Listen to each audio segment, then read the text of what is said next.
आपको औलाद जैसी नेमत से भी नवाजा है, इसके बावजूद अगर इन जिम्मेदारियों का अगर एहसास नहीं है, इन नेमतों का अगर एहसास नहीं है, तो मेरे भाइयों अब तसव्वुर करो अल्लाह के जवाब तुम कैसे दोगे। फवरब्बिका लनसअलन्नहुम अजमईन, फरमाया मेरे बंदो तुमसे हर नेमत के बारे में अल्लाह ताला कयामत के दिन सवाल करेगा। अम्मा कानू यामलून, अल्लाह तबारक व तआला पूछेगा जो दुनिया के अंदर तुम अमल किया करते थे उन नेमतों के बारे में अल्लाह रब्बुल आलमीन कयामत के दिन सवाल करेगा। एहसास जिम्मेदारी हर मुसलमान मर्द औरत को होना चाहिए, हर गार्जियन को होना चाहिए। इमाम कायनात जनाबे मोहम्मद रसूलुल्लाह को देखिए, एहसास जिम्मेदारी देखिए। इमाम कायनात ने अपनी जिंदगी में दावत तबलीग का काम किया, आपने दावत तबलीग का काम 23 साल जिंदगी भर करते रहे। मक्का में भी आपने किया, मदीना के अंदर भी आपने काम किया, और मक्का वालों ने आपको जब परेशान किया, जब आपको तकलीफ देने की कोशिश की, तो अल्लाह के नबी ये जिम्मेदारी का एहसास आपके पास है, इसी जिम्मेदारी को निभाने के लिए आप ताइफ की तरफ चले जाते हैं। और ताइफ जाने के बाद आपने ताइफ वालों को भी दावत दी, आपने लोगों को अल्लाह की तरफ वहां पे भी आपने लोगों को भी बुलाया। हजरत मोहम्मद रसूलुल्लाह सल्लल्लाहु अलैहि वसल्लम की जिंदगी अगर आप पढ़ेंगे तो मेरे भाइयों इमाम कायनात को एहसास जिम्मेदारी इतनी ज्यादा है कि एक मर्तबा हजरत अब्दुल्लाह इब्न मसूद से कहते हैं इक़रा अलैया, आय अब्दुल्लाह मेरे ऊपर कुरान पढ़ो, कुरान पढ़ करके मुझे सुनाओ। हजरत अब्दुल्लाह इब्न मसूद कहते हैं आय अल्लाह के नबी मैं आपके ऊपर कुरान पढ़ो, हाँ आपके ऊपर कुरान करो, वो अब कुरान पढ़ो, वो अलैका उन्जिला, जबकि ये कुरान आप ही के ऊपर उतारा गया है, ये कुरान तो आप ही के ऊपर नाजिल किया गया है। आय अल्लाह के नबी ये कुरान आपके ऊपर मैं कैसे पढ़ो। अल्लाह के नबी फरमाते हैं आय अब्दुल्लाह इब्न मसूद सुनो, मुझे कुरान दूसरों से सुनने में बहुत ही ज्यादा अच्छा लगता है, मैं पसंद करता हूं कि कोई दूसरा कुरान पढ़े और मैं कुरान सुनूं। अल्लाह के नबी कह रहे हैं। अब हजरत अब्दुल्लाह इब्न मसूद कुरान पढ़ने लगते हैं, सूरे निसा की तिलावत कर देते हैं, और जब कुरान की आयत करीमा पढ़ते पढ़ते जब इस आयत करीमा पर पहुंचते हैं फैज़ा फकैफ़ इज़ा जिना मिन कुल्लि उम्मतिन बिशहीद व जिना बिका अला हाउलाई शहीदा, जब कुरान की आयत करीमा के ऊपर पहुंचते हैं तो अल्लाह के नबी कहते हैं बस करो बस करो बस करो, आय अब्दुल्लाह रुक जाओ रुक जाओ रुक जाओ। हज़रत अब्दुल्लाह इब्न मसूद रुक जाते हैं और वो कहते हैं जैसे मैंने अपनी नजरें उठा करके इमाम कायनात को देखा तो क्या देखता हूँ, फैज़ा आइनाहु तज़रिफान, क्या देखता हूँ कि अल्लाह के नबी की दोनों आंखों से आंसू बह रहे हैं, ज़ारो क़तार रो रहे हैं। आपको जब मैंने देखा तो अल्लाह के नबी सल्लल्लाहु अलैहि वसल्लम को मैंने रोते हुए पाया। अल्लाह के नबी को एहसास है जब हर उम्मत के अंदर से गवाहों को बुलाया जाएगा और आई मोहम्मद आपको हर उम्मत का गवाह बनाया जाएगा।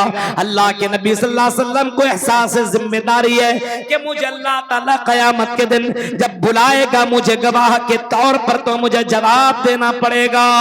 अल्लाह के नबी फरमाते हैं कि अल्लाह रब्बुल आलमीन क़यामत के दिन हजरत नूह अलैहिस्सलातु वस्सलाम को बुलाएगा और नूह को बुलाने के बाद अल्लाह कहेगा हल बल्लगता, आई नूह क्या तुमने मेरी दावत को, क्या तुमने मेरा मिशन को तुमने लोगों तक पहुंचा दिया था।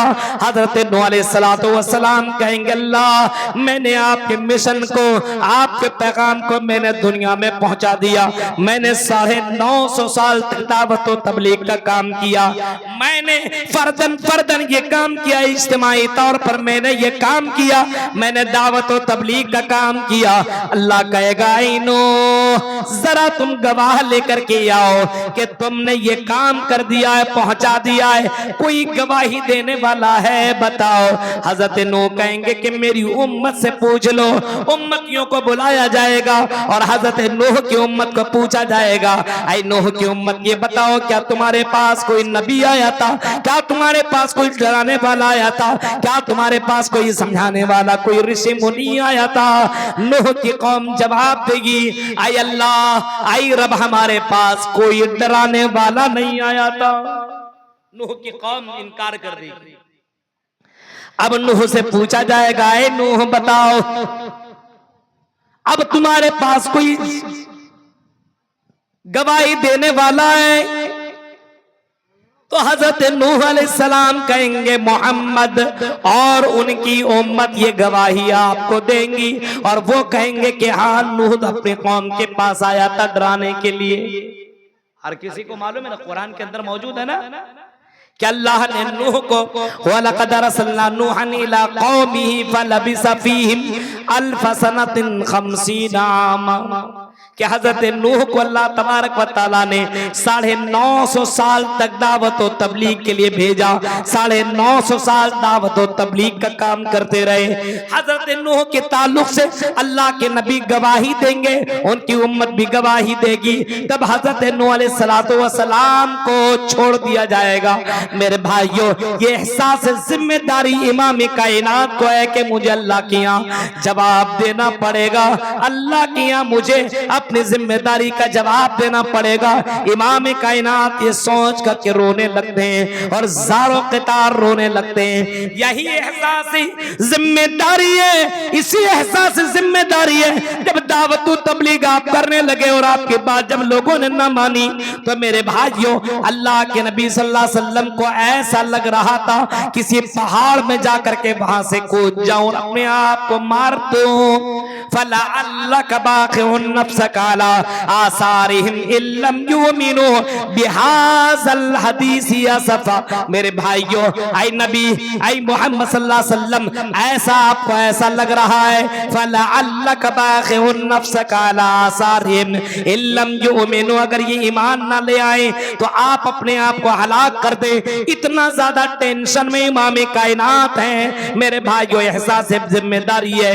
अल्लाह ने एक बोझ दिया है अल्लाह के नबी को, तो अल्लाह के नबी उस बोझ को समझ रहे हैं और जिम्मेदारी निभा रहे हैं। आप सोने की कोशिश कम कर रहे हैं, दावत और तबलीग भी कर रहे हैं, और रात की तारीकी में अल्लाह के नबी सल्लल्लाहु अलैहि वसल्लम लंबे लंबे क़याम और सजदे कर रहे हैं। हजरत आयशा कहती है कि मैंने देखा कि अल्लाह के नबी इतने लंबे लंबे सजदे कर रहे हैं, तो मैंने पूछ लिया एक मर्तबा, अल्लाह के नबी इतने लंबे लंबे सजदे क्यों कर रहे हैं?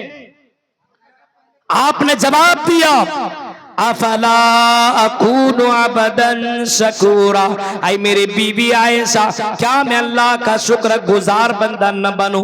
जिस अल्लाह ने मुझे नबियों का सरदार बनाया, इमामुल अंबिया बनाया, जिस अल्लाह ने मुझे बेशुमार नेमतों से नवाजा, जिस अल्लाह ने मुझे हौज़े कौसर का मालिक बनाया, जो अल्लाह मुझे जन्नत का दरवाजा खोलने का ऑर्डर देगा, ये सारी नेमतें मुझे अल्लाह तबारक व तआला ने दी है। क्या मैं अल्लाह का शुक्र गुजार न बनो?